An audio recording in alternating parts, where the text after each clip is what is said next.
गुर प्यारी सात संगत जी, राधा स्वामी जी। सात संगत जी, भोजन तन की जरूरत है और भजन मन की जरूरत है। भोजन की भूख नहीं लगती तो समझो तन रोगी है, और भजन की भूख नहीं लगती तो समझो मन रोगी है। सात संगत जी, एक बार की बात है, संतों की एक सभा चल रही थी। किसी ने एक दिन घड़े में गंगा जल भरकर रख दिया ताकि संत जन को जब भी प्यास लगे तो गंगा जल पी सके। संतों की उस सभा के बाहर एक व्यक्ति खड़ा था। उसने गंगा जल से भरे घड़े को देखा तो उसे तरह तरह के विचार आने लगे। वह सोचने लगा, आहा, ये घड़ा कितना भाग्यशाली है। एक तो इसमें किसी तालाब का नहीं बल्कि गंगा जल भरा गया, और दूसरे यह अब संतों के काम आएगा। संतों का स्पर्श मिलेगा, उसकी सेवा का अवसर मिलेगा। ऐसी किस्मत किसी किसी की ही होती है। घड़े ने उसके मन के भाव को पढ़ लिया और घड़ा बोल पड़ा, बंधु, मैं तो मिट्टी के रूप में शून्य पड़ा था, किसी काम का नहीं था। कभी नहीं लगता था कि भगवान ने हमारे साथ कोई न्याय किया है। एक दिन एक कुम्हार आया, उसने मार मार कर हमको खोदा और गधे पर लाद कर अपने घर ले गया।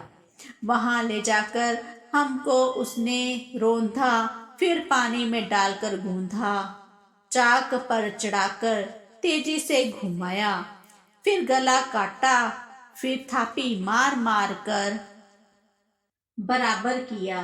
बात यहीं नहीं रुकी, उसके बाद आग में झोंक दिया जलने को।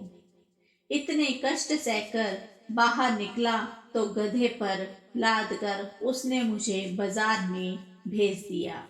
वहां भी लोग ठोक ठोक कर देख रहे थे कि ठीक है या नहीं।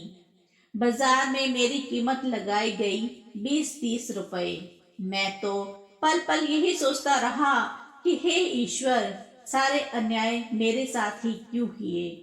रोज एक नया कष्ट, एक नई पीड़ा देते हो। मेरे साथ बस अन्याय ही अन्याय होना लिखा है।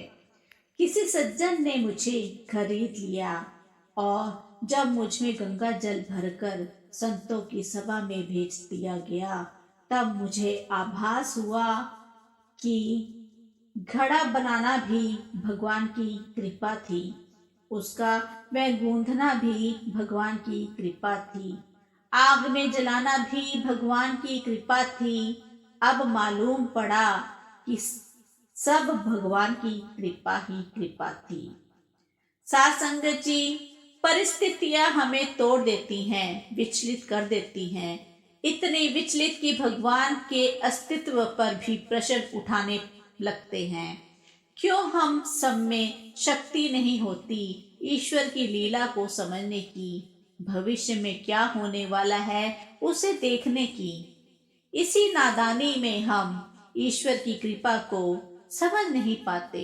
सारे पूजा पाठ, सारे जतन कर रहे हैं, फिर भी ईश्वर है कि प्रसन्न होने का और अपनी कृपा बरसाने का नाम नहीं ले रहे। शांत मन से सोचने का प्रयास कीजिए, क्या सचमुच ऐसा है या फिर हम ईश्वर के विधान को समझ ही नहीं पा रहे। सात संगत जी, आखिर में मैं यही कहना चाहूंगी, जिन्हें फिक्र थी कल की वो रोए रात भर, जिन्हें यकीन था रब पर वो सोए रात भर। राधा स्वामी जी।